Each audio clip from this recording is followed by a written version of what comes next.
Britain in the 1930s was not always a happy place to be. The country faced economic hardship. Many battled with unprecedented levels of poverty, and the policymakers of the day were preoccupied with one central and crucial question: should Britain rearm her once mighty military ahead of what many believed would be a second Great War with Germany? Yet, despite this ongoing sense of foreboding, the months of 1936 were dominated by a question that seemed almost trivial. The newly installed king, Edward VIII, had fallen in love with the soon-to-be twice-divorced American Wallis Simpson, and he was determined to become husband number 3. In this debut season of our brand new podcast, we explore the abdication crisis, attempting to reconstruct events from available source material and solve the many mysteries that surround Britain's most recent royal revolution. Hello, Royal History Geeks. Welcome to Season 1, Episode 5 of Royal Revolutions, where we are continuing our series on the abdication crisis of 1936. My name is Gareth Streeter. I am the founder and creator of Royal History Geeks, and I am joined, as I so often am, by royal commentator and broadcaster James Taylor. James, how are you this fine morning? We're recording in the morning, I should say. I'm very well, thanks. Always a pleasure to be able to look into these interesting topics. Well, it has been a pleasure, and the abdication crisis, which I always knew was fascinating, was more fascinating, more convoluted, and more confusing than I ever knew it to be. And I'm going to say this again, and I appreciate I'm sounding like a broken record with the amount that I say this, but what has really struck me in recent weeks is just the speed with which things came to a head and moved, which makes events quite difficult to chart because there's so much happening so quickly. People are not acting consistently. Because, of course, how can you when you're responding to events so quickly? Exactly. And I think that I'll sound like a broken record as well, shall I? Because we were saying last week that once Wallace and Ernest Simpson had filed for divorce in late October, you have to remember that the crisis had come to a head and that Edward had abdicated within 8 weeks. And so when you look at the speed in which that happened, I think that is something which is worth reflecting on, because I think that's easy to forget because there's just so much happening. You can forget the speed. Absolutely. And I think it's so important when we discuss motivation, and we're going to discuss motivation a lot in today's episode, where we say, oh, why did so-and-so person do this? What was their agenda? And those are valid questions to ask. And I do think there are things that there's evidence we can use to meaningfully speculate on that. But of course, we have to remember that not everybody, perhaps nobody, is going to be executing a well thought through agenda because there wasn't time to think things through and people were responding quickly to very, very fast moving events. And I think that what is very important to remember is that you do get people acting how we may think out of character. And I think that is as a reaction to the fact that things were happening so quickly around them, that therefore they had to react quickly. So you couldn't have the opportunity to reflect and think, well, this is my ideology. This is what I want to see happen. This is who I am. There just wasn't the moment for that self-reflection. It was a question of these events are happening around me, so therefore I need to react to them, and this is how I react. And speaking of moving very quickly and occasionally getting things a little bit wrong, I just wanted to clarify something that I certainly said once and may have said many times in the last episode.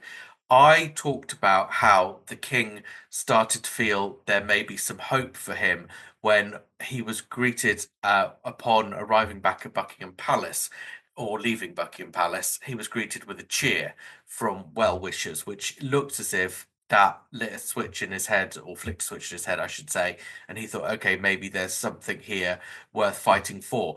That was actually, I said last week, that was on the 4th of December. It was actually on the 3rd of December that evening, so just as the story had broken. So I just wanted to clarify that, and no doubt when this is all over, we'll listen to various episodes and we realise we may have said one or two things and got dates slightly wrong, in which case we'll try and issue clarifications at a later stage. We're looking today primarily at the King's fight back. As we left last week, or just before the ending of last week's episode, it looked like the King was resigned to go. But there's a 24 to maybe 48 hours where it looks like both he and his supporters thought there was an opportunity for him to remain king, and potentially even remain king with Wallace at his side.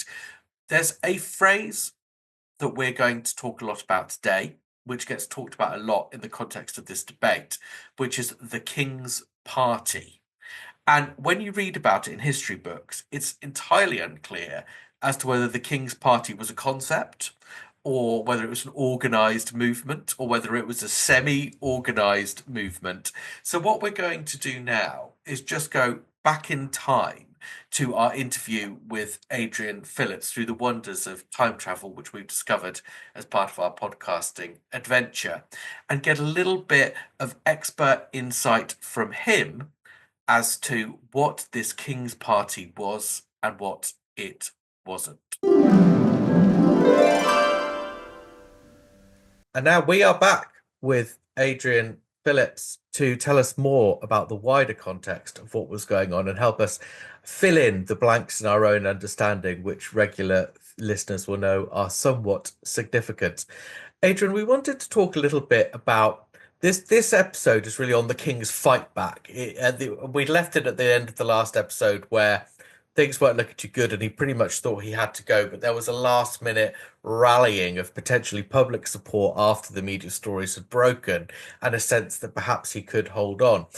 The King's Party is a name that now starts to be thrown around in accounts of this period. No one seems to particularly know what it really was or whether it even really existed in any meaningful sense, but we thought you probably might have some idea. So very open question. What on earth was the King's Party? The definitive statement on the King's Party comes from Lord Beaverbrook, who was possibly the most significant figure in the grouping. Said yes, after the war, he said yes, indeed, there was a King's Party. The problem was the King was not a member of it. Right. The King had sat down to sup with the devil, and he didn't use a long enough spoon. He first of all called in Beaverbrook because Mrs. Simpson was desperate at the thought there might be some publicity, implicitly hostile publicity, for her divorce. So the King, who actually knew that Beaverbrook was not completely trustworthy, called him in to try and get the other press lords to suppress any news of the divorce, which he was absolutely delighted to, because it started putting the King in his pocket and called for very little effort on his part, because he was just going with the grain of the mentality amongst press proprietors, not cover it. So that was how he came on the scene. He was next called out when the King finally discusses his relationship with Mrs. Simpson with the Prime Minister Stanley Baldwin. And the King realizes that it's not going to be as easy as he might have fantasized. And is the King's Party, was it a phrase anyone ever identified as being a part of, or was it simply a media creation and how other people talked about a small movement of people that were gathering in support of the King? I think it was first used by the other side. I think it was first used in a hostile context, obviously picking up the King's Party under Charles I as irresponsible, and dangerous, and in the case of Charles I, one of the causes of the Civil War. So it was, I don't think anybody used it in a friendly context. Sure. But was there ever a fear? And I appreciate one of the things that always amazes me with the abdication crisis, not always, but has amazed me since I've begun this research is yes, the build-up was long, but actually once it kicked off, it was all very, very quick. So whenever we talk about what different actors were doing or thinking or feeling, we have to remember that everyone was moving and reacting to events incredibly quickly and didn't necessarily have thought out strategies for everything. But was there ever a fear that the king would marry Wallace, the government would resign, um, Clement Attlee wouldn't form a government, the king would call a general election, candidates would actually stand on a ticket of support of the king, win a sizable majority in parliament, and that Winston Churchill would head that group and be called to become prime minister? Was that ever a worry that people had? It was a kind of worst case end run for the crisis, but it was kind of an after the third whiskey fear. Right.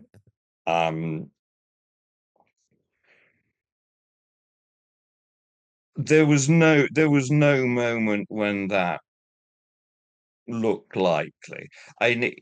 Ultimately, yes, it was within the king's power to force something like that, but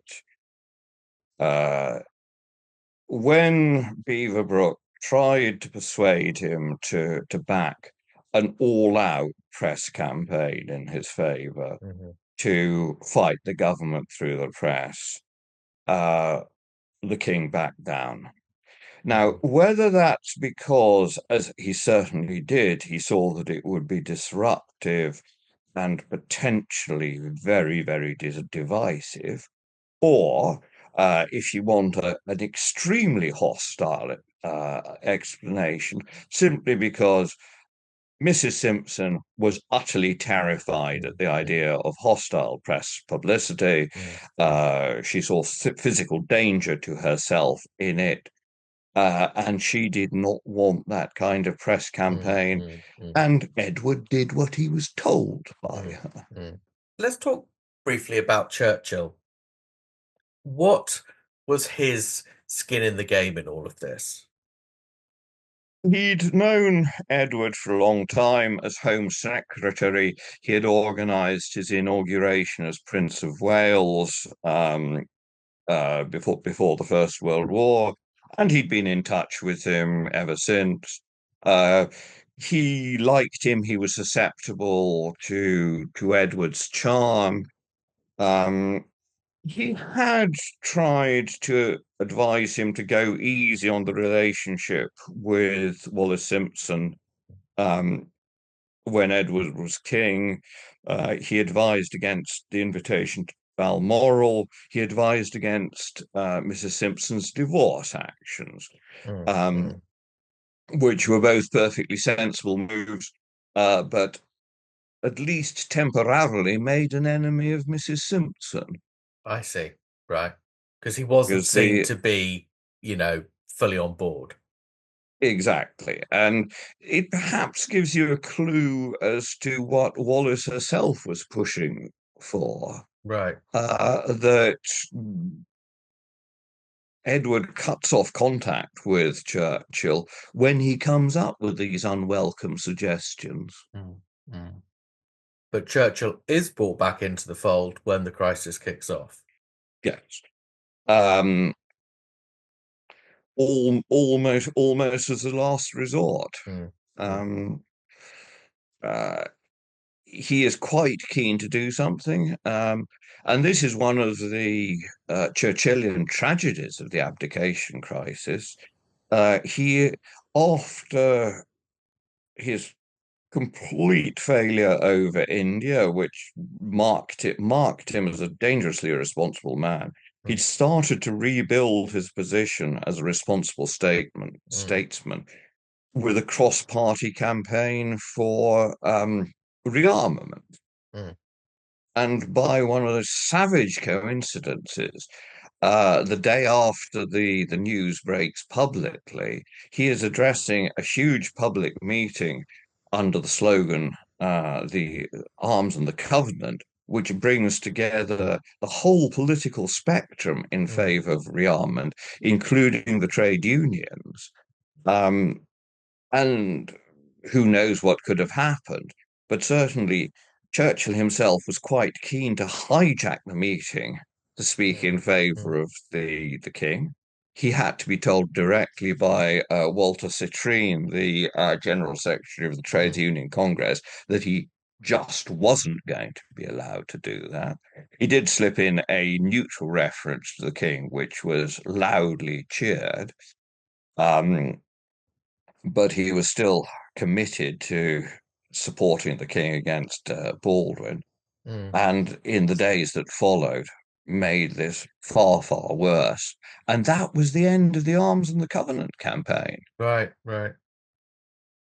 Because he basically spent too much political capital on the abdication crisis. He'd only got a tiny amount left, and he blew it comprehensively by one particular speech in Parliament, but afterwards the reception to that was so hostile that he said, "My political life is over."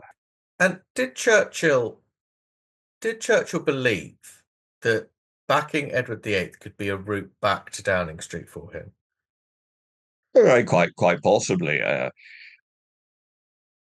The India campaign that he'd fought against Baldwin was a blend of genuine conviction and political opportunism.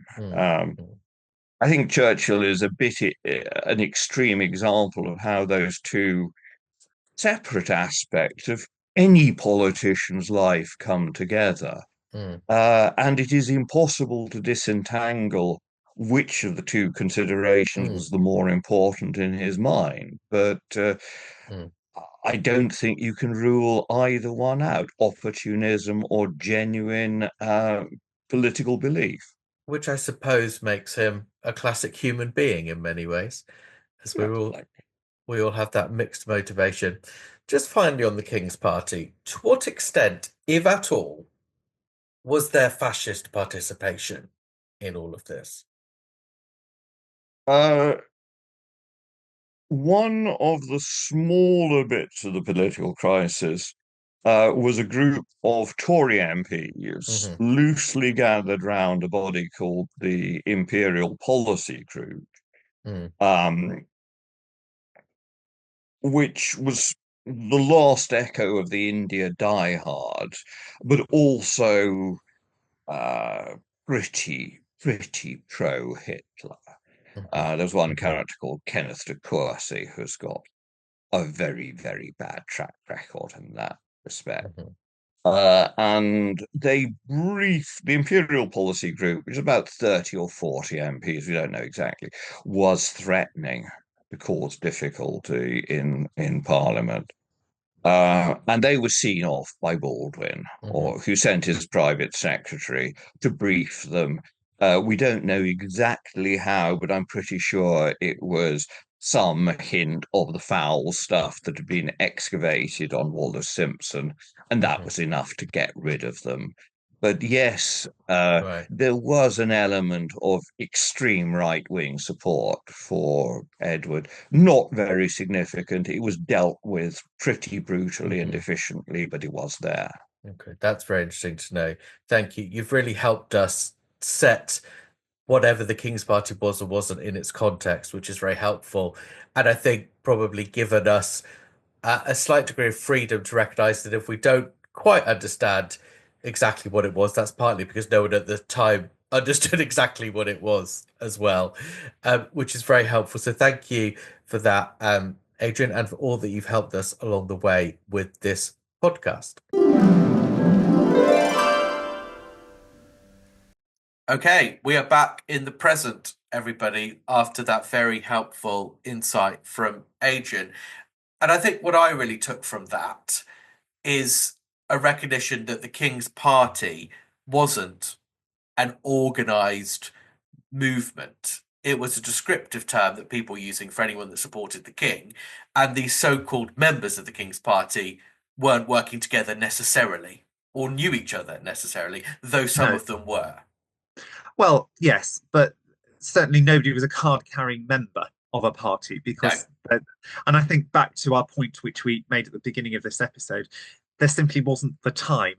And one of the ways that Edward's sort of supporters try and play for time in December is to get Wallace out the country. There'd been a group across, but it's one of those interesting things where the strategy of getting Wallace out the country was seen as both a positive and a negative for the king's supporters and a positive and a negative for the king's opponents at this point. People could see how it could go either way. And the king and Wallace certainly did not want, well, sorry, I should say that again. The king did not want Wallace to leave for various reasons. Obviously, he would miss her, but I think also he thought it would be harder to keep Wallace on side and on message if she was out the country.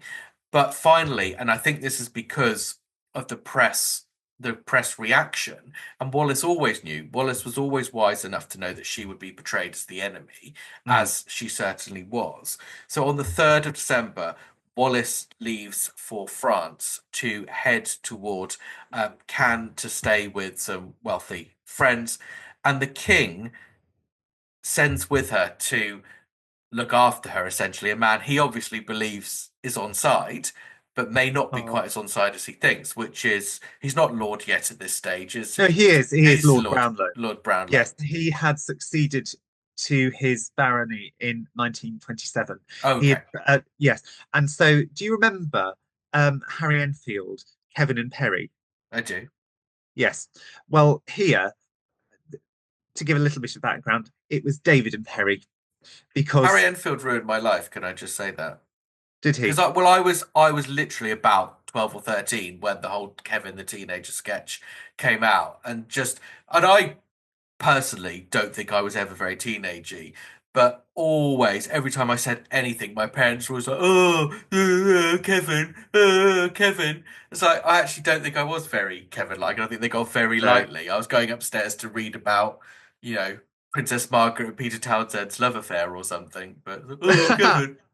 Anyway, Yes. Sorry, go on. Yes. Well, I'm pleased that we found each other because I was very similar as a teenager, and it just shows how much, however how things change, how much they stay the same. Anyway,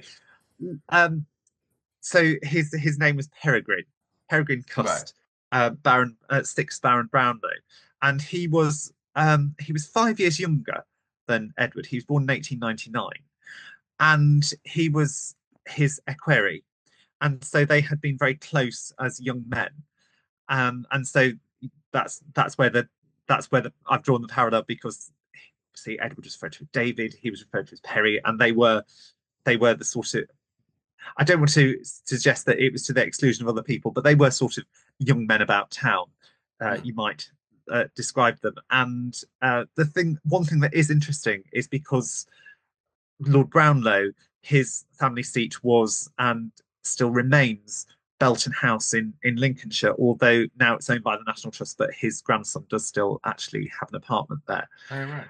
And so Edward did stay frequently at Belton House, although whether it's not known whether Wallace did stay there with him or not. It's not really been recorded. There aren't pictures of her there, but that's not to say that she didn't. But Brownlow was certainly one of the biggest supporters until this point, certainly, of Edward and Wallace.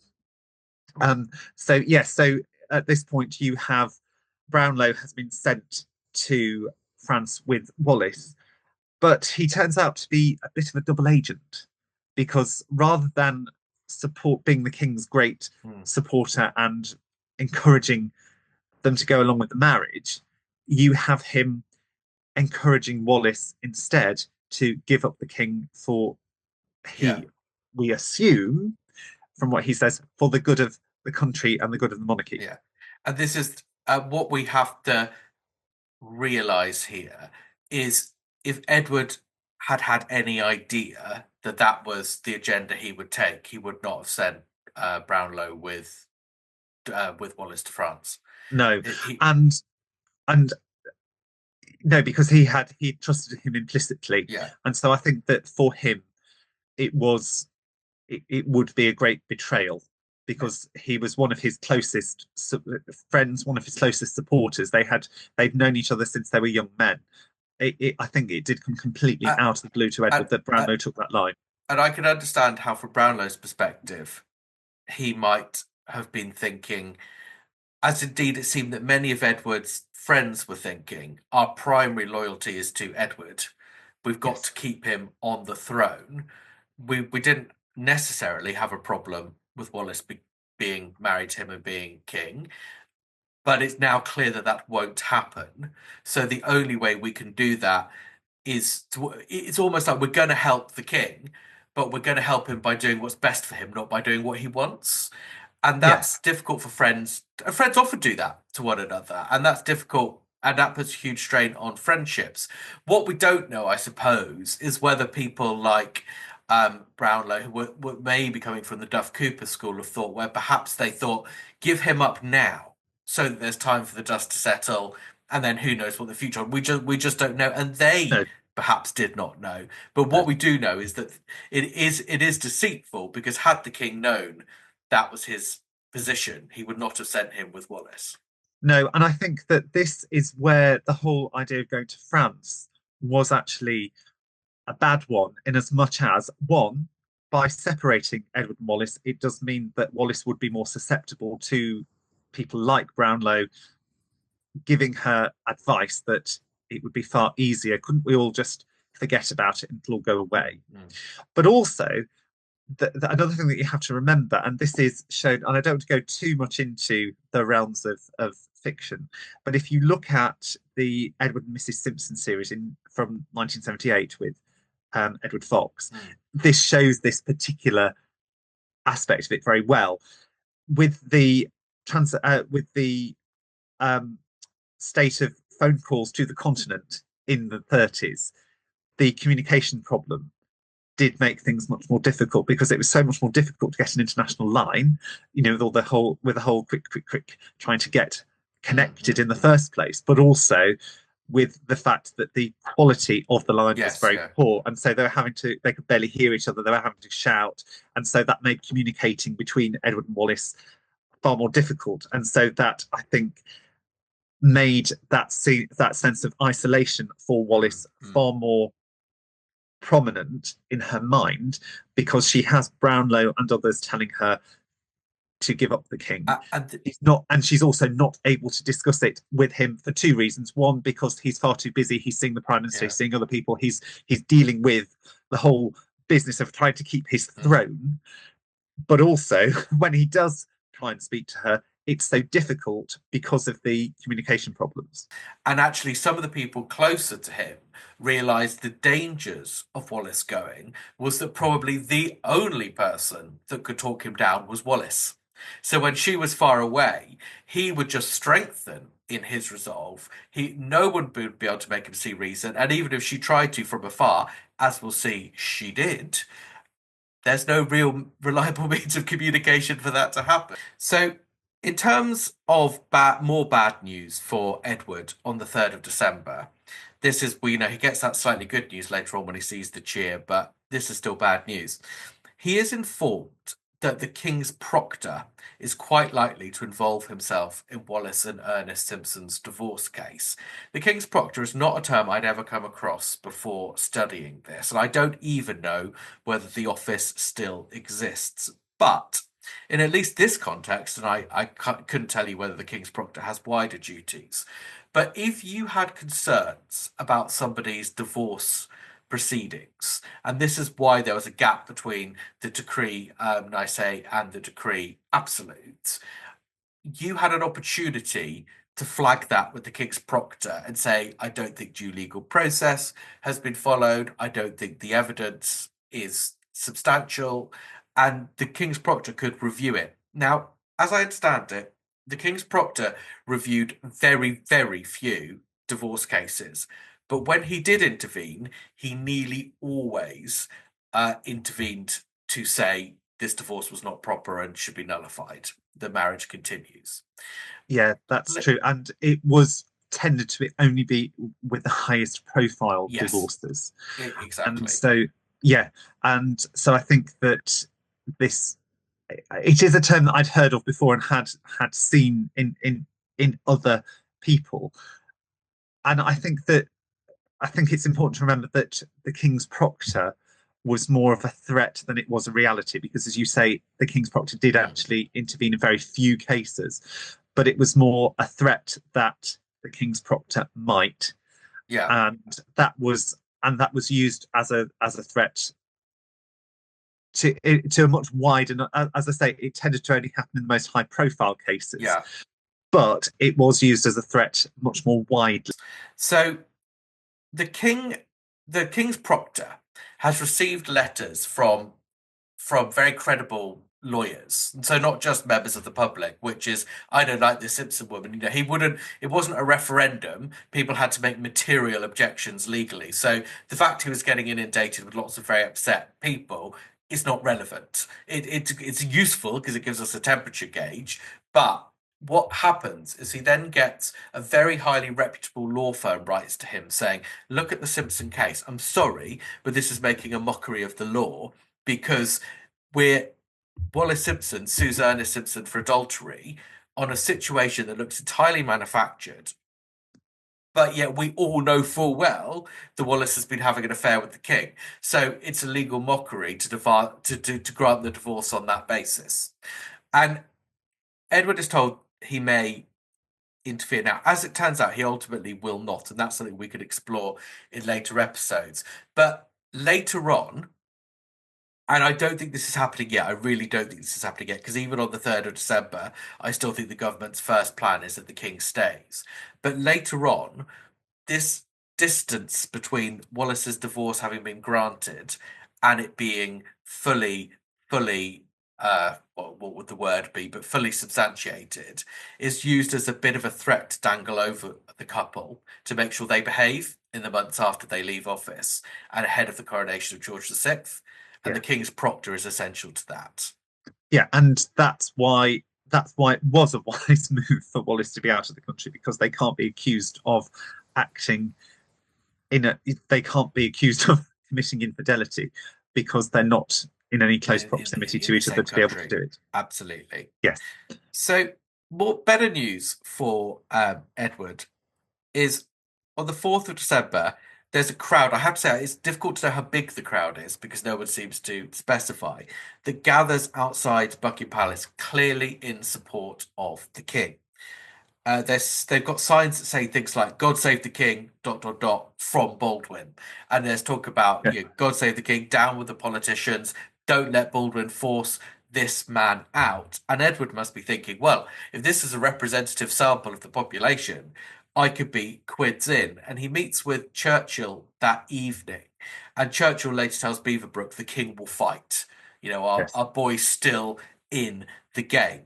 And because the support that seems to be coming for Edward seems to be, if you like, from the masses rather than from the establishment, an idea that the collective supporters of the king have, very possibly initially proposed by Wallace before she left the country, is that the king broadcasts to the nation. Of course, he would later broadcast when he abdicates, but this is talking about an earlier broadcast where he makes his case.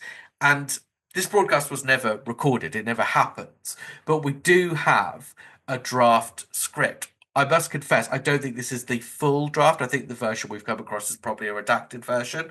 But it's worth reading out. And I must say, now, I don't know 100% this is true, every single thing about this makes it read like it's been written by Churchill. So, I'll read it out now. By ancient custom, the king addresses his public utterances to his people. Tonight, I'm going to talk to you as my friends, British men and women, wherever you may reside, within or without the empire. I am still the same man whose motto was Ich Dane, I serve. And I've tried to serve this country and the empire for the last 20 years. I could not go on bearing the heavy burdens that constantly rest on me as king unless I could be strengthened in the task by a happy married life. And so I am firmly resolved to marry the woman I love when she is free to marry me. It has taken me me a long time to find the woman I want to make my wife. Without her, I have been a very lonely man. With her, I shall have a home and all the companionship and mutual sympathy and understanding which married life can bring. Neither Mrs. Simpson nor I have ever sought to insist that she should be queen. All we desired was that our married happiness should carry with it a proper title and dignity for her befitting my wife. Now that I have at last been able to take you into my confidence, I feel it is best to go away for a while, so that you may reflect calmly and quietly, but without undue delay, on what I have said. Nothing is nearer to my heart than that I should return, but whatever may befall, I shall always have a deep affection for my country, for the Empire, and for all of you. Well, I think it's fair to say that had that broadcast ever been made, it would have been one of the most explosive thing to happen in broadcasting to that date. It would. And just as an observation, without wanting to preempt too much his final broadcast for his, that makes it sound like Evita, doesn't it? But the broadcast that he gives when he does abdicate, you can hear a lot of the similar phrases that were used later about not being able to carry the burden of responsibility without the support of the woman that he loves and all of that. And so I think that you when you compare that with the broadcast that he did actually make, you can see that see the similarities. There's also a bit that I didn't read out because I've only got it in descriptive form rather than in first person form, but where he talks about wanting to be blessed with the same good fortune as most of the people have in terms of a happy married life. And that, of course, again, has echoes from his final abdication speech, which is why I think the case for Churchillian authorship is probably quite strong. What I find it's illuminating in two ways, and what it tells us about, for lack of a better term, the King's Party's strategy. And it tells us, first of all, that they've got, as I was saying earlier, a strategy to go over the head, if you like, of the establishment directly to the people. And it also tells us that the king was planning on leaving the country. Yes. And two things I think are interesting there. Firstly, it's those pesky politicians that get in the way, isn't it? If only he could appeal directly to his people, they would be able to tell him what they wanted him to do. Although one does also have to then question what would have happened if everybody had come back, and also what mechanism do you do that? Do you have a referendum? Do you just rely on what you assume to be the strength of support within the country? How do you quantify it? That I think doesn't seem to have been thought through here. And I think this is where you do have to look at the influence of both Rothermere and Beaverbrook, because certainly Rothermere in the Daily Mail and in the Daily Mirror was choosing to print only letters in support of the king. So that would inflate, certainly in the king's mind, in the government's mind, the potential support for a King's Party, or certainly that there was far more support within the country for the marriage than may have been. I mean, because it gives a very jaundiced view of it. And we should remember as well, one of the reasons, almost certainly, that this group, the King's Party, if you like, have devised a strategy of appealing directly to the masses is because two of the King's great supporters, but particularly Beaverbrook, is a mass media man. That's his medium. We haven't talked so much about Harnsworth, who's from the other great media dynasty in terms of Northcliffe and the Daily Mail and all the rest of it. He's a more secondary character than Beaverbrook is, but he is still very involved. He is the originator of the morganatic marriage, which Beaverbrook doesn't think will work. So it's interesting that even the people that are on the same team aren't completely pursuing the same agenda, which again is partly because events are moving so quickly, but they all have slightly different outcomes.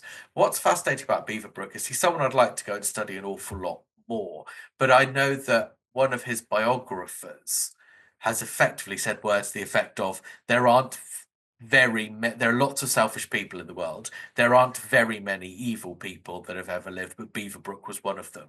And that's, now I don't know enough to know whether that's a fair assessment, but it's certainly a common assessment among those that have studied him. Well, I don't know enough about him to say that he's evil. I would say that he certainly is somebody who is out for himself. And I'm not trying to, and you can make your own judgment about how good or evil that might be, but it's certainly that he is pursuing his own agenda and what will suit him and his empirist outlook rather than having a strategy. He will support, if you look at his support, certainly in the 30s, around the whole fascist cause. Not that we want to get into that too much, although, yes, there are links with Wallace and Edward there. He was supporting it until it became clear that it didn't suit him to support it any longer. And while he also made, again, and related to this, he made at various times statements which were very anti-Semitic. But again, whether that is an ideology against Judaism or against Jews in particular, or whether that is really because it suited his purpose, because it was a populist movement at the time with the certainly in not just with Nazism in Germany, but you also have Franco in Spain, and you have Mussolini in Italy, and so it's a populist movement on the continent, and so therefore by allying yourself to that, it could be seen as a growing populist movement here in the early 30s, but as soon as it becomes associated with violence, as early as 1934, but certainly in 1936 with Cable Street, there is much less support from and to be fair, with both Rothermere and Beaverbrook for that particular cause. So, but I think that to me emphasises the fact that they are out for their own power and their own control, rather than necessarily allying themselves to, rather than showing a particular strength of ideology to either of those causes. And I think that that's also the same here with Edward and the Abdication. So looking at what's happening in government at this stage, and there's so much that's going on in the course of a day, because of course there's different trails of conversations going in different places. So Baldwin is trying to make his own assessment, if you like, of the threat of the King's party from a constitutional basis. And it's clear the government worry about literally the King's party becoming an organised force that stands for elections and has support. The chief whip, who's the person in the government responsible for enforcing parliamentary discipline and getting government business through the House of Commons, the chief whip warns Baldwin that by his estimate, 40 MPs would join a King's party, which is a substantial number. It's not enough to bring down the to bring down the government, but it could make life incredibly difficult. And it is probably for this reason that Baldwin effectively decides to lock the king in quite quickly, which he doesn't necessarily have any power to do, but we all have power of personality, I suppose, and I guess he uses it. So he very decisively tells the king, who once the king suggests this broadcast idea, he very decisively tells the king not to broadcast, that he wants an answer by Christmas, as in Baldwin wants an answer by Christmas, and that the king has three options. He either gives up Wallace, gives up the throne, or remains king and marries Wallace. But if he goes for option number 3, the entire government will resign and the opposition will not consent to form a new government. And Clement Attlee, the leader of the Labour Party, has been consulted on this and agrees that he will not form a government in that eventuality. And I think it's very interesting that for all the meandering we have done, this, I believe, is the first moment where Baldwin lays it on the line as to what the constitutional implications will be. And I suspect it is at this moment where Edward starts to again think, I can't do this. I think two things are interesting. One is that, in a sense, Edward is respecting a degree of the Constitution, because I don't know that the BBC would have required the government's permission for the king to commit to do that broadcast. And arguably, is the king broadcasting to the nation even a constitutional matter? I don't know. Probably it is, because everything the king does can be. But nevertheless, the king at the very least seems to respect some constitutional constraints by not making the broadcast against the government's wishes. And that leads me on to the one of the few points I will make in the defense of Edward, is that some of his supporters, and there aren't very Dog horror many, there. well, there aren't many in terms of current scholarship on it, but there are one or two, and they make the point that the abdication crisis was not actually ever a constitutional crisis. It got to the brink of becoming one, but Edward decided he wouldn't push it to the brink of constitutional crisis by deciding to go. And in his own memoirs, he talks about this in quite grandiose terms, about how he had so much respect for the Constitution that he could never, ever put the country through that, so decides to go. And while I think he is probably being over generous to himself about his own actions, I think the fact, when you do see things like he doesn't make the broadcast against the government's wishes, he probably could have done. I think there is some credibility in his argument that he was only prepared to take it so far. That's true. What I would say is that although there may not have been a constitutional bar to him making a broadcast, it would certainly have been against convention. Where I think he was probably a little bit unwise, and if he had really wanted to do that, is that he could have engineered it in some other way.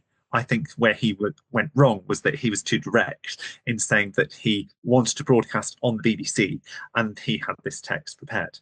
Whereas if he had been, you know, how he had gone to South Wales in the month or two before and said that something must be done about the conditions in which the miners were living after he'd seen them. Equally here, if he had used a speech at an existing event or an event had been manufactured and he had spoken about it there, he could conceivably have blindsided Baldwin, blindsided the government by doing that, and he could conceivably have talked about it because he was making a speech anyway. And I don't mean at the opening of Parliament, but I mean, you know, if he were visiting anywhere really. But if he had been at an event and there had been supporters there for him, he could have spoken and you would have got a sense of the support within the room, and that would have been recorded. I mean, you had certainly, you know, this is the age of the newsreels and them being broadcast in cinemas. This is also the age of the newspapers. It is quite inconceivable to think that because it weren't being broadcast live on the radio, that he could not have got his message out there quickly if he'd done it in a real world situation rather than making a broadcast. On the 5th of December, the king tells Monckton, who's his official, semi-official liaison between the king and Downing Street, to tell Baldwin that the king is going to go. He's going to abdicate. And almost as a negotiation toward that, the king and his people come up with the idea of a divorce bill. So Edward is told, you can't just abdicate, Parliament will actually have to pass legislation to make that happen, and that indeed will have to be across all the dominions. And they come up with this idea, and I think it's almost given to the government as, we'll do this for you, we'll get out of the way if you do this for us, which is to put a divorce bill through Parliament that would officially grant the Simpsons, Ernest and Wallace, their decree absolute. Because at the moment we're in a situation where if you're looking at this in a clever way, you would realise that Wallace not getting her decree absolute is very worrying for Edward and Wallace if he goes, because it's something that the government can hang over them as a good behaviour incentive.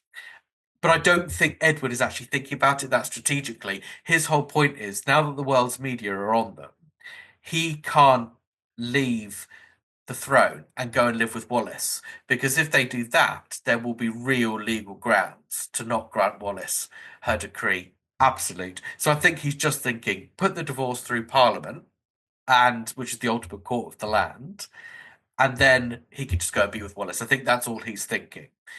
And apparently, Baldwin is initially open to this idea. We don't know. Spoiler alert, it won't happen. But we don't know whether Baldwin is dissembling a bit. So he's telling the king maybe it's possible, and then he'll say, "Oh no, I couldn't possibly because no one would let me," or whether he does actually think it's not a bad idea and will help, grease the wheels, but then is confronted by the people and has to change his mind. We don't know. What we do know is that the next day, Wallace arrives in Cannes, and the Brownlow continues to work on her. We know that Wallace has had a hideous journey through France. She was quickly recognised, so she's had the media trailing her. She's been apparently escaping restaurants out of bathroom windows to try and get away and not be bombarded. It's been hellish. No wonder at this stage she is thinking, "Ah, I really can't. I really can't do this." Yeah, and with hindsight, you might think, oh well, yes, this was a very uncomfortable and a very difficult period for her, but it couldn't last because it's obviously everything is at a fever pitch at this point.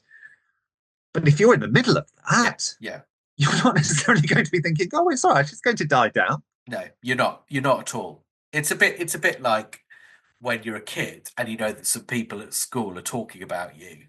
You don't logically think, oh well, next week they'll be talking about someone else, or when you're a teenager and you get like drunk at a party, do something really embarrassing, and everyone's talking about it at school the next week. You realise that you should logically think, well, this weekend there'll be another party, someone else will drink too much and do something stupid, and no one will be talking about me. But you don't think like that at the time. You think, my life is over. How quickly can I leave the country? Because that's how you think about things as a kid. And for Wallace, the intensity, which no one had maybe had quite this level of intensity, but she hadn't lived around media in the same way. I mean, she'd always been, for many years, she'd been talked about in the society pages, but that's all very nicey. It's not cameras in your face. It must have been horrendous. It must have been. And I think that there are certain parallels with more modern members of the royal family who have encountered all of that. Certainly, and I always treat these stories from Prince Harry with a degree of caution, given that he has lawsuits with certain newspaper groups and also for his protection with the Home Office. But we do know about the disagreeable way in which both he and particularly the Duchess of Sussex before her marriage were treated, with the amount of attention that they had. And also, of course, we saw with Diana, Princess of Wales, at the end of her marriage, although, the difference there is that with Diana, she was, because people will also draw parallels about it being in France, but I think a key difference there is that she was supposedly, and certainly she would have thought, was under the protection of had a rich protector, whereas Wallis here is more on her own. Because does have a security person with her, and I keep trying to work out where's that security person come from? Is that special branch? Is the king just sent? So I don't know, but she does have a security person with her. How reassuring that is, I don't know. No, but also I think that she's on her own because, one, Edward is not physically with her. Two, as we've discussed, there were also the communication issues that they couldn't speak to each other very easily. But also, Edward is completely preoccupied because he is fighting to keep his throne. So his eye, when it comes to Wallis and her security, is off the ball. You can forgive him for that to an extent, because if you were fighting to keep your throne, that has to be your main priority. And if he had been concerned entirely with Wallis, then I'm sure we would criticise him for taking his eye off the ball, the constitutional issues. Also, because of the issues around communication, that meant that he wasn't, while he may have had some idea, it's likely that he wouldn't have known the extent to which she was being chased, the extent to which it was disagreeable, and to which he may have been in a degree of danger. So I think it's unfair to criticise him too harshly for that, because we don't know the extent to which he would have been involved and aware. Yeah, I don't think that's. But it does mean that they are not just physically apart, but emotionally apart. And I don't know that Wallace is in actual danger. I think she may well have felt like she was. No, well, yes, that's what I mean. It's more perceived danger. I don't know that she was actually at risk of assassination or at risk of attack, but it's more that she feels, we understand that she could have been, because she feels that she's hated, and certainly she is in certain quarters, although it must be said that they do have support, although whether that would be at the forefront of your mind if you are in the middle of that situation. But it must have been, for her to have been without the support, both physically and emotionally, of the person that has got you in this situation because of who he is. And of course, and that's not to take anything away from the fact that Wallace knew who he was and knew that there would be difficult. I'm not trying to take her agency out of this, but I'm saying that because he's not there to support her, she feels adrift, and you can see why she'd feel adrift.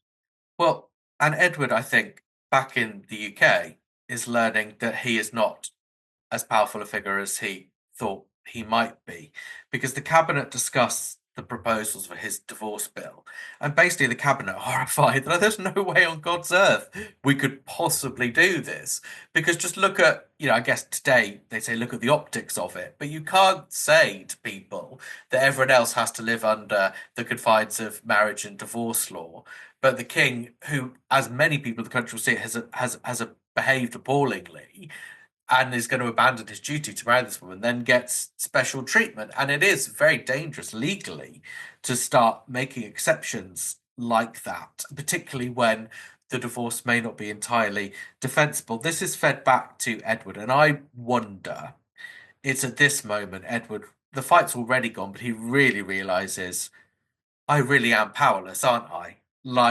And he talks about that a bit after the event, not about this instance, but just how he realised, I think he thought the king had a lot more power than the king did. And it's funny how you can grow up so close to it and perhaps just see your father as this imperious, powerful figure and assume that the office is more powerful than it is. But of course, what George V never or rarely tried to do was push the point. And when you don't push the point, you can live within the ambiguity of, am I powerful? Am I not powerful? And as a result, people maybe do what you say quite a lot, thinking you might be powerful. But when you push the point, as Edward has, you realise it all sits with the government. It doesn't sit with you. Because although on the 6th of December, it's pretty clear he's going, and indeed he would go really just days later, there's one man who still isn't giving up, and that's Winston Churchill. And Winston Churchill is a hugely interesting figure in this conversation. I've never known a great deal about Churchill, to be honest. You grow up in Britain. He is a very revered figure. Because my interests in history are much earlier, I know little about him or his family. But I know, I guess, the sorts of things we all pick up from TV and all the rest of it. And Churchill, as I understand it, in the early 30s, was a figure who was seen to have done his time, had a good career in politics, but was on the way out, and was desperately trying to reassert himself. He had strongly fallen out with Baldwin and the government about 18 months earlier over the India Bill, which he had led the opposition to in Parliament. He was a member of the same party as Baldwin at this stage, but he is a figure of opposition. But I think that's the only thing that they have in common. Indeed, and their social backgrounds aren't dissimilar, although Churchill's from higher up on the sort of aristocratic tree than Baldwin. Yes, being part of the the Dukes of Marlborough, and Yeah. indeed that's where he was born, wasn't it? Yeah, he was born at Blenheim Palace. He Blenheim never Palace. lived there, I understand, but he was born there. He was born 'Cause there. I went there. I went there last summer, and they really dine out on the fact he was, everything's Churchill this, Churchill that there. Yes. But apparently, because his granddad was the Duke of Marlborough, he was a regular visitor, but he never lived there, which is No, and that's what you get for being the son of a younger son, but also, and a rather raffish younger son at that from Lord Randolph, but also because I went to the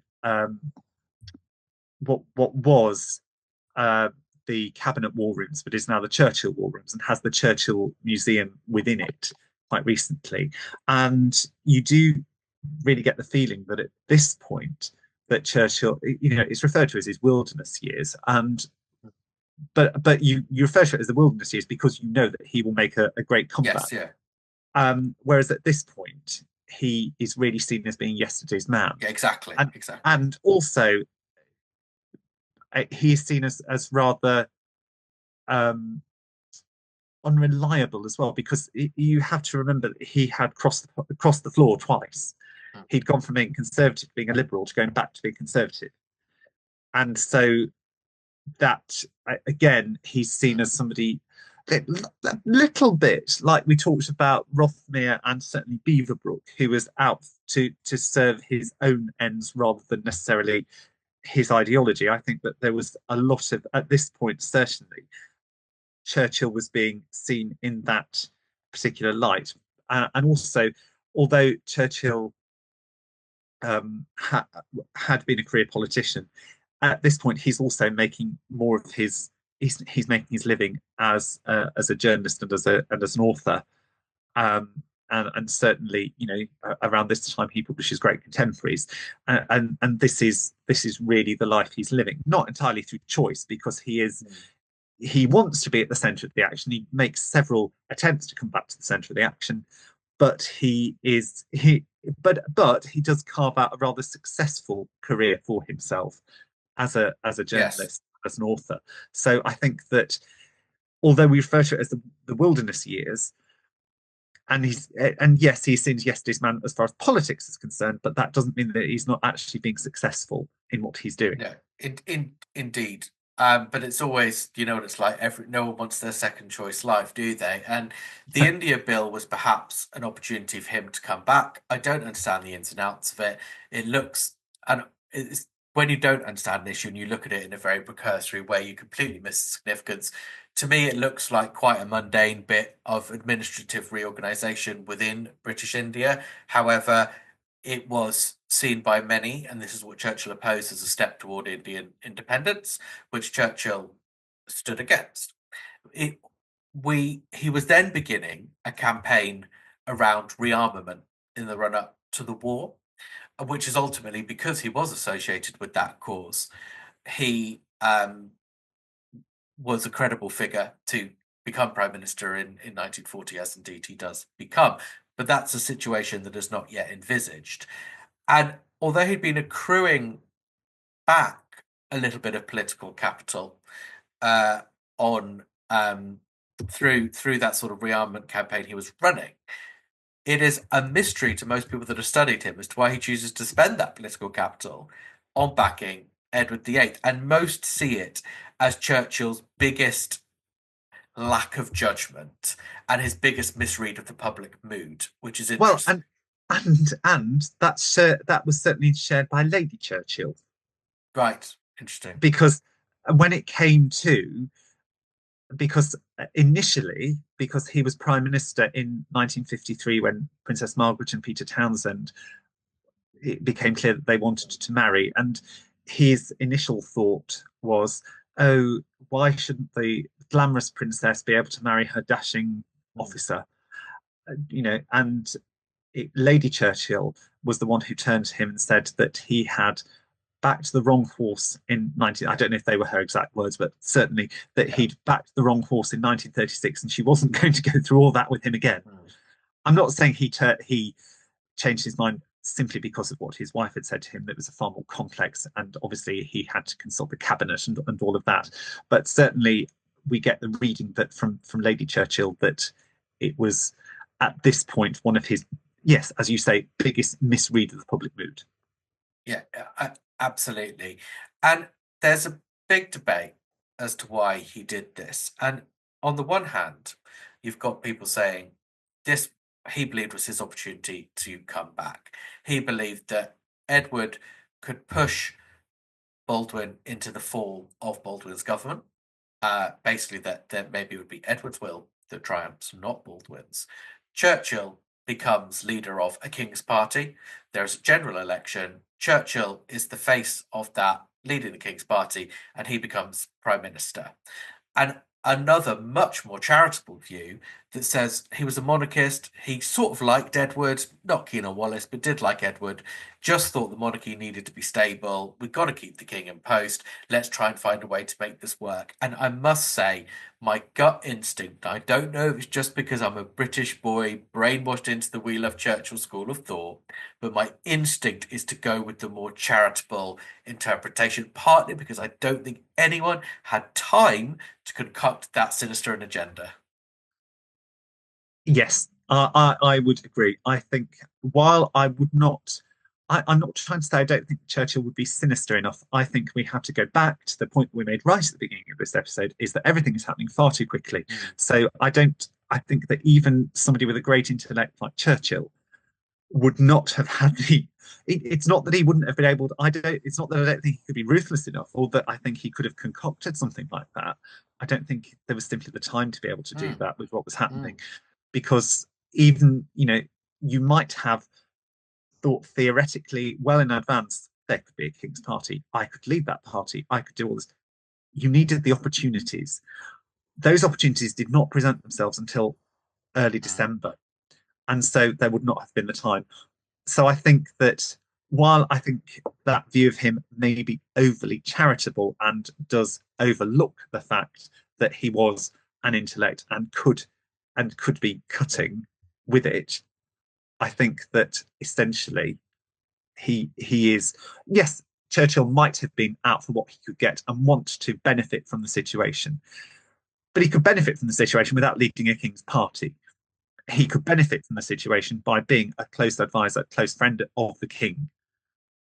And whether that led to him and he wouldn't have known whether that would lead to him becoming prime minister, but he would have known that it would lead to him having influence, which whoever did replace Baldwin as prime minister, which it's clear that Baldwin's going to be going.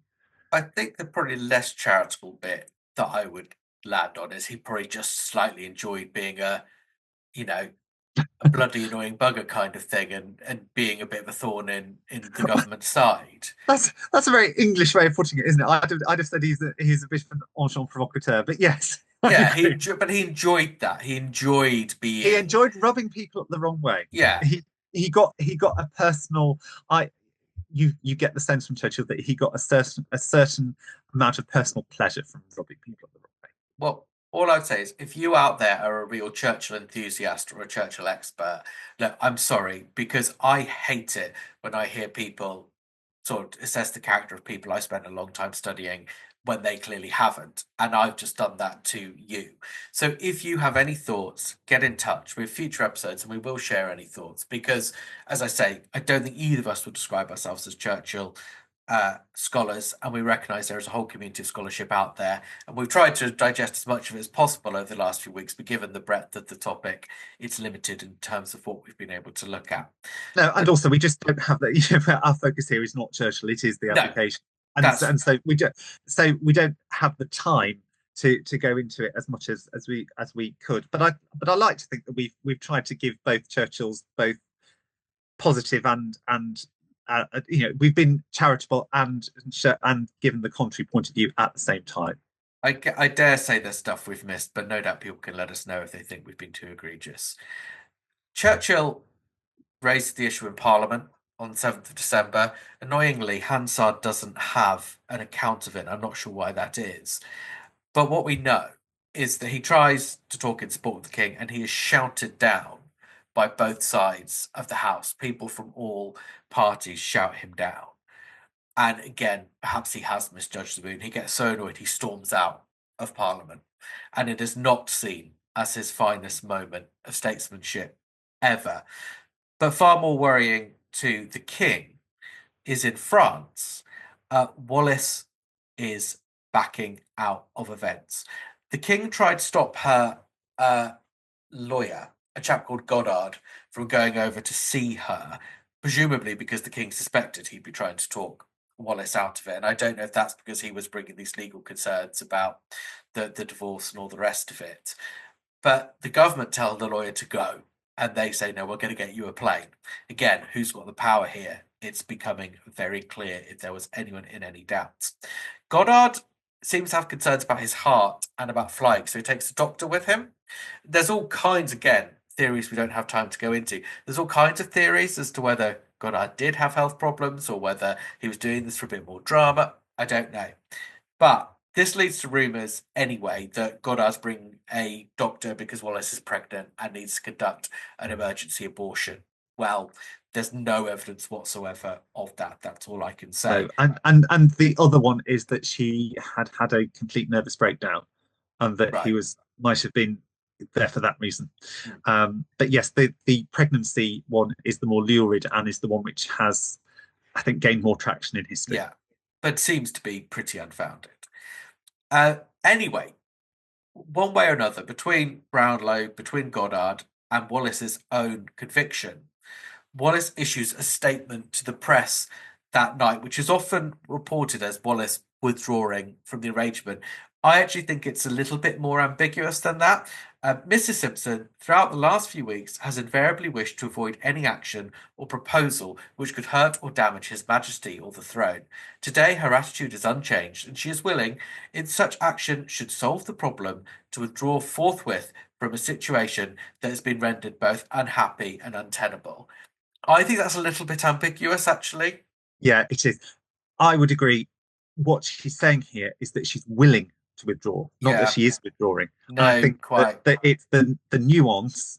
I mean, context is key, and the nuance here is that she is showing herself to be open to that. We can speculate what Wallace's private thoughts are, but publicly, she is showing herself not to be the prime mover here. She is, because she's being accused of having very similar to Anne Boleyn and the way in which Henry VIII had suggested that she had bewitched him. Here, we've had people suggest similar things about Wallace, that she had somehow bewitched the king, and that if she were indeed out, with sexual techniques, I mean, people are quite explicit. Yeah, and so therefore, if she were out of the picture, then everything could go back to how it was. I think that that's a very naive reading of it, because I think that the antipathy between the king, Baldwin, and Parliament generally has got to a stage where even if Wallace had withdrawn, there's so little trust between all of them now that there would have to be significant change and reform, because even if, because Baldwin was planning to retire at the time of the coronation anyway, but even because the cabinet had supported Baldwin wholeheartedly against Edward, whoever would replace Baldwin, there would still be problems there. So I think that Wallace withdrawing would not necessarily have solved the problem. It's naive to think that it would, but she's showing herself not to have this power over the king, because if she withdraws, then it's on him. It's not because she is forcing him to act. I think that's an important point. I think the king's supporters think Wallace going is the last-ditch attempt to keep Edward on the throne. I think Wallace thinks she's quite happy with that, but I think she also thinks if he abdicates, I want the world to know it's not me that's pushed him into that. Yes, that she doesn't. No, that she doesn't have the blood on her hands. And I'm afraid that strategy was not successful, because although it's meant that future historians like us who are looking into this can find this evidence and can say, actually, when you weigh it all up, there's quite a lot here to suggest that Wallace wasn't that keen. In Wallace's own lifetime, I think the narrative remained rather consistently that she'd lured the king away and pushed him into it.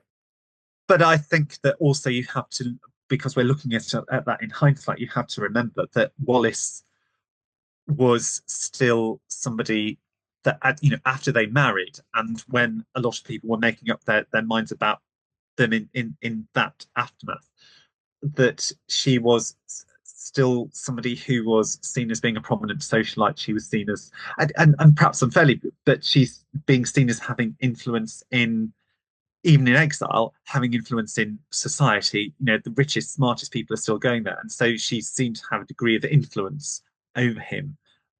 Whether that's fair or not, I don't know, but you can see why people think that Yes. she's a bigger mover in all of this than she perhaps Well, is. because I think their dynamic when they were together as a couple was Wallace domineering Edward in a sort of dominatrix manner. I'm not suggesting that explicit side of it would always have been visible, but the putting him down, the bossing him around, the insulting him was apparently characteristic of their relationship from day one to the end. So if people were witnessing that, it's not a big leap to think, well, surely this was the driving force behind the abdication crisis because she holds all the cards. However, as we're going to come on to see, I think power operates in different ways, control operates in different ways, and I'm not sure that Wallace was in charge, and I'm not sure that Wallace wasn't controlled to a large degree herself, because after this, the King and Wallace then have communications on the phone, and as you were saying earlier, James, that would have been broken, hard to have privacy, very, very difficult to manage. But yet, despite the communications barriers, and this is where we should perhaps take Windsor's later words with a pinch of salt, he says that in Mr. Goddard's presence, Wallace telephoned to say that since I would not renounce her, she would perform the act of renunciation herself, and she intended to leave France for another country. But it's too late, I pleaded. The abdication documents are being drawn up. The cabinet is meeting this very moment to act upon them. Of course, you can do whatever you wish. You can go wherever you want, to China, Labrador, or the South Seas. But wherever you go, I will follow you. And I've said this in previous episodes, but clearly the Duke of Windsor includes that in his memoir and no doubt polishes it up with a ghostwriter to create a sense of romance. Sure. I also think there's a sense of control and power at play. And I wonder sometimes whether Wallace's domineering nature over Edward, at least at this stage, was an inversion of some of the realities of the power play at this stage. And you and I have both talked about sympathy for Wallace having fostered since we've been doing this process. Now, at times I've revised that because I do think Wallace could be quite sinister. I think she was quite selfish, and I think she went in to this relationship trying to get some very material things out of it. However, I think it's at this point where you can see Wallace trying to back out and him saying she will not be allowed to do that, that sympathy really develops. We'll leave it there for this week in terms of the narrative, because we have got more to talk about, but this is a good place to leave. By this point, we know the abdication is going to happen, and we know that Wallace is effectively locked in to that marriage. What we're going to do, just so everyone knows, we just want to share quickly our plan for the next few weeks, which will bring us toward the end of the podcast, because as we said before, to a degree, we still have shape to mold the content around what people want to hear to some extent. Obviously, we can't do that entirely, and we appreciate some of the comments we've had so far, which are informing how we're setting things out. And I'm going to now give you an order of, say, next week we're going to do this, the week after we're going to do that. It may be that the timings move, because we're not going to be so much now going through chronologically. We're going to be looking more thematically, so the timings may move. But as we see it at the moment, next week we're going to pause the continuation and do an episode looking at how all of what we've been talking about over the last few episodes played out from the perspective of the royal family. We were very aware, with looking at the abdication crisis, that it's not really something that actually involved the royal family very much. There would be huge consequences of it for the royal family, but aside from the king, none of them are really major players. However, this is a royal history podcast, so we want to explore what this meant for them. We're talking about the Duke and Duchess of York, Queen Mary, even to an extent, those little princesses, Elizabeth and Margaret, and how all of this affected them during the course of 1936. Thereafter, we're going to conclude really the continuity by looking at the actual nuts and bolts of the abdication, it going through Parliament, the signing of the instrument of abdication, the King's final departure, the ascension of George VI. After that, we want to do an episode on the aftermath, which is a hugely broad topic, and we're still unclear as to how much we want to go into the future of Edward VIII or the Duke and Duchess of Windsor as people, in terms of looking at all the Nazi accusations that come later, because in a sense they're nothing to do with the abdication crisis, they're just about Edward and Wallace's story. And then also, it's such a huge topic in it's itself. a huge topic, that I and think it's so that- debated. No, and I think that would be worthy of its own series to do it justice. But at the same time, it is worth noting what does happen to Wallace and Edward afterwards, because I'm sure that people who've been listening so far will want to know the end of the story. Exactly. And that's where, and any feedback would be useful, because we need to work out how to get the balance right on that one. We then want to have an episode just devoted to questions. So we've already picked up quite a few, but keep thinking about your questions. And there's no reason why we can't make that a long episode, if there's lots. Then we'll probably pause for a couple of weeks and start thinking about, we'd like to do a few bonus episodes, just picking up on themes and reflections. We don't know how many yet. Do we do one on Edward? Do we do one on Wallace? We don't know. There's already been quite a lot of requests for a bonus episode exploring some of the characters involved in this, just who they were, for a bit of context, which we could certainly do.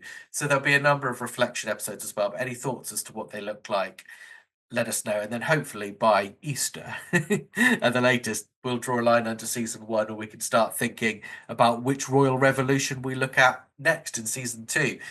Again, let us know if you've got any thoughts about that. But for there, I think we're going to leave it there for this week. We've covered a lot, but we've had a great time.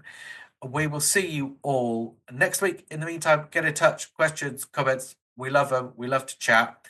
And let us know what you think about the future of the podcast episodes and what we should be doing. Until then, goodbye. See you soon. Royal Revolutions is a Royal History Geeks podcast. For more information about our other podcasts, head to royalhistorygeeks.com/podcasts. The Royal History Geeks community is active across Facebook, X, YouTube, Instagram, and Discord. Just search for Royal History Geeks on your social platform of choice, and you should find us there. The first episode of Royal Revolutions dropped in December 2024. The entire first season will focus on the abdication crisis. Toward the end of season 1, we will devote an entire episode to questions, so please get in touch with us via our socials or at royalhistorygeeks@gmail.com to send any questions about the abdication crisis our way.